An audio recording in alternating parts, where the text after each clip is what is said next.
औज़ुबिल्लाहिमिनश्शैतानिर्रजीम बिस्मिल्लाहिर्रहमानिर्रहीम। डॉक्टर मोहम्मद नायाब रज़ा बुखारी। और आज हम जो लेक्चर डिस्कस करेंगे ओटीटी पार्ट 2 का, वो टाइप्स ऑफ बोन में करेंगे।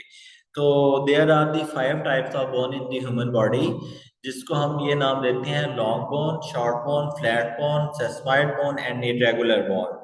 अगर हम लॉन्ग बोन की बात करते हैं तो they are the mostly compact bone with the little marrow and the include the most of the bones in the limb. They tend to be sports weight and help the movement. हम अगर इसकी बात करते हैं, compact bone होती हैं, little marrow होते हैं, include the most of the bones होती हैं of the limb. They tend to support weight and help the movement. फिर इसके बाद आ जाता है जी short bone. They have the Scott cube shape and include the bone in the wrist and the ankle. अगर हम रिस्ट और एंकल की बोन की बात करते हैं तो ये हमारे पास आ जाती हैं शॉर्ट बोन में। They have the Scott cube shape में आ जाती हैं। फिर उसके बाद आ जाती है जी flat bone. These have the flat border surface. They consist of the two outer layer, compact bone and inner layer of the spongy bone. Outer layer of the compact bone are the inner layer of the spongy bone. The bones of the skull, इसके अलावा breast bone, ribs and shoulder blades and the are the flat bones. They tend to have the protective role, और ये हमारी protection के अंदर जो है वो रोल प्ले कर रहे होते हैं। इसके बाद आ जाते हैं सेस्माइड बोन की बात करते हैं। They these are the embedded in the muscle and near to surface of the joint. ये जॉइंट के नजदीक होती हैं और इंटरनेट होती हैं आपके मसल्स और टेंडन में। They include the patella knee cap. They protect tendon from the wear and the stress. ये आपको स्ट्रेस और वेयर के अंदर जो है पटेला को जो है वो प्रोटेक्ट करता है। इसके बाद आ जाता है जी irregular bone. These bone do not fit into the first four categories and have to and the unusual shape. They include the bones of the spine and the pelvis. They often protect organ or the tissues. Organ और tissue को जो है वो protect करता है। This is called irregular bone. The bones of the skeleton belong to the two group, and appendicular and the axial skeleton. The appendicular skeleton comprises of the 126 bone, including those of the limbs, shoulders, and the pelvic girdle. It provides structures and support to the other part of the body. The axial skeleton has the less range of the motion than the appendicular skeleton. It comprises the bone of the skull, vertebrae column, and the thoracic cage. इसके अंदर depend करता है। अच्छा, इसके बाद जो हमारे पास आ जाती है वो ये हमारे पास टाइप्स ऑफ बोन है। इसमें यहाँ पे उन्होंने जो है वो डिफरेंट टाइप्स ऑफ बोन को जो है वो मर्ज किया हुआ है, दिखाया हुआ है। अच्छा, this is the flat bone. आपकी स्टर्नम जो है, ब्रेस्ट जो बोन है उसको हम फ्लैट बोन का नाम देते हैं। This is the long bone, इसको फीमर को लॉन्ग बोन का नाम देते हैं। This is the large bone, इसको हम रेगुलर बोन का नाम देते हैं, वर्टिब्रेस को।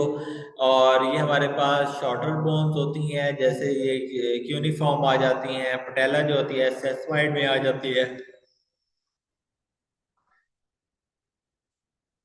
और ये जो हमारे पास है शॉर्ट बोन में हमारे पास क्यूनिफॉर्म आ जाती है। इसके बाद आ जाते हैं जी bone remodelling. The body is always remodeling bone. This allows the body fix damaged bone, reshape skeleton during the growth, and regulate the calcium level. Calcium level को रेगुलेट करने के लिए, रिमॉडलिंग करने के लिए, रिशेप करने के लिए यूज होता है। Remodelling is the two parts of the process during the formation of the body lay down the bone tissue in the absorption osteoclast break down the removed bone in the other part of the skeleton come under the increased stress over the time. For the instance, during the exercise, the sections of bone under the most pressure will be become the thicker and respond. Osteocyte, osteoclast, and the osteoblast play important role. Other the element can contribute. The include parathyroid hormone, vitamin E, and estrogen and testosterone. Bone remodeling के अंदर ये सारी चीजें जो है वो करती हैं। इसके अंदर हार्मोनल भी इफेक्ट आता है, vitamin D, estrogen, testosterone, growth factor, ये सारी चीजें जो हैं वो करती हैं। Recent research currently looking for the ways to regenerate bone. They could have the people osteoarthritis, osteoporosis, and other condition. It could also have the man broken bones. अच्छा जी, इसके बाद हम अब नेक्स्ट जो हम है हमारे पास, अच्छा इसके बाद आ जाते हैं हमारे पास जी ज्वाइंट। अच्छा इसके बाद हमारे पास आ जाते हैं जी ज्वाइंट्स। ज्वाइंट को हमने पढ़ना है कि ज्वाइंट क्या होता है। A joint is also known as a articulation of the articular surface is connected that occur between bones to the into the skeletal system. Skeletal system में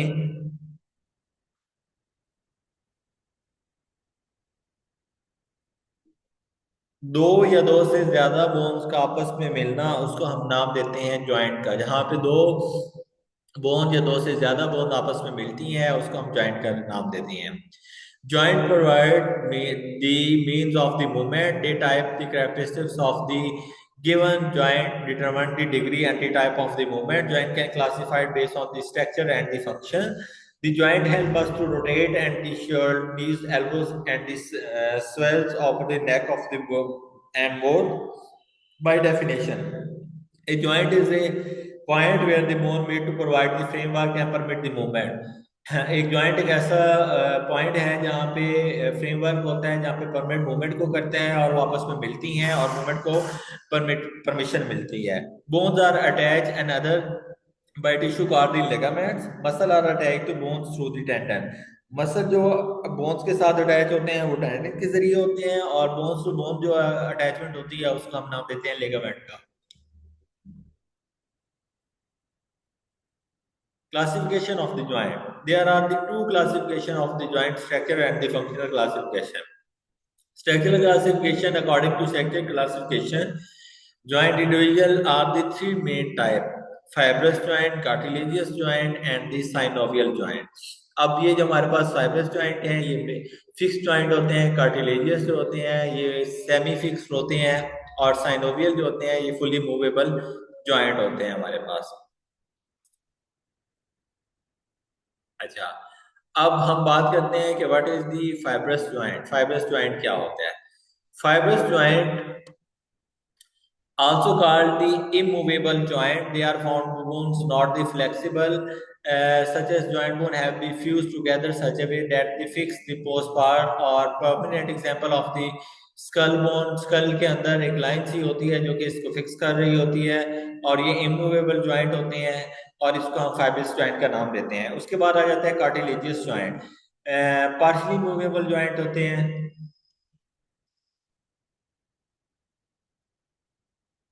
अच्छा इसमें हमारे पास जो एग्जांपल है ना खारी फैब्रिस जॉइंट के अंदर, वो आ जाती है हमारे पास रिब केज आ जाते हैं, जा आ जाता है, बैकबोन आ जाती है, पेल्विक आ जाती है, वो इसकी एग्जांपल आ जाता है, स्कल आ जाती है। अब कार्टिलेजियस जॉइंट जो होते हैं सेमी मूवेबल होते हैं, मतलब कि पार्शियली मूवेबल होते हैं, और इसके अलावा joint occur only in those region where the connection between the articulation bone is made up of the cartilage. इसके अलावा synchondrosis is the temporary cartilage joint where the present is young children last until the end of their puberty. For example, the epiphyseal plates present at each end of the long bone is responsible for the bone growth in the children, and the symphysis is the secondary cartilaginous joint, the permanent. Example include the pelvic symphysis. Other example include the cartilaginous joint, include the spinal column and the crib cartilage वगैरह इसके अंदर आ जाते हैं जो partially movable joint होते हैं। इसके बाद आ जाते हैं हमारे पास synovial joint. Most common type of joint होते हैं, और ये फुली मूवेबल और मोशन इनकी ज़्यादा होती है। वॉकिंग रनिंग में ये इंपॉर्टेंट रोल प्ले कर रहे होते हैं। फ्लेक्सिबल होते हैं, मूवेबल होते हैं, रोटेटेबल होते हैं। This joint form the shoulder joint, neck joint, wrist joint. ये थी फंक्शनली तौर पे, ये थी हमारी शेप के तौर पे। अब हम एनाटॉमिकली अब हम बात करते हैं फंक्शनली क्लासिफाइड जो जॉइंट को करते हैं वो हम जो कर रहे होते हैं उसमें हमारे पास डिफरेंट टाइप की आ जाती हैं, जिसके अंदर 6 type of the freely movable joint में आ जाती है। सबसे पहले जो है बॉल एंड सॉकेट जॉइंट होता है। Here the one bone is the in the hollow shape and the other bone this the joint of the help the rotatory movement. For example ball and socket joint जिसमें shoulder के आ जाता है, आपका head shoulder का हीमर का humerus का head जो है वो एसिड इसके अंदर ग्लिनाइड कैविटी के अंदर जो होता है शोल्डर ब्लेड, उसकी ग्लिनाइड कैविटी के अंदर जाके जुड़ता है। तो बॉल एंड सॉकेट जॉइंट जिस जॉइंट को नाम देते हैं ग्लिनो ह्यूमरस जॉइंट का नाम देते हैं। इसके बाद आ जाता है जी हमारे पास pivot joint. This type of joint one bone is tapped on such as the full rotational possible. This joint said to be the backward movement. For example, the joint of the neck जो कि fully movement पर rotation perform करता है। Hinge joint like the door hinge, we are the back to forward movement back and the fourth movement is the possible. For example, the hinge joint is ankle joint, elbow joint and knee joint इसके अंदर example आ जाती है। इसके बाद आ जाते हैं saddle joint is the biaxial joint, the movement of the two planes, flexion extension abduction adduction. For example, the thumb and only one of the bone is human body is having the saddle joint. इसके बाद आ जाता है condylite joint। condylite joint में आ जाते हैं two axis permit the up down slide movement. Condylite joint may be found at the base of the index finger, carpals and the wrist, elbow and the joint. This joint is also known as the condylar and the epilepsy joint आ जाते हैं इसमें। Glider joint जो एक दूसरे के ऊपर glide करते हैं और एक प्लेन और दूसरी ज्यादा प्लेनर पे ज्वाइंट कर रहे होते हैं। ये जो है वो दो या दो से ज्यादा जो है रोटेशनल फ्लैट बोन्स के साथ मिलकर बनते हैं, रबिंग करते हैं, क्रशिंग करते हैं। और इसमें जो होते हैं वो बहुत से मेनली जो फाउंड होते हैं इसमें, ठीक है। इसको हम नाम देते हैं ग्लाइडिंग ज्वाइंट का। तो आज का हमारा इतना ही टॉपिक काफी है, कल इंशाल्लाह मजीद इससे आगे डिस्कस करेंगे। अल्लाह हाफिज।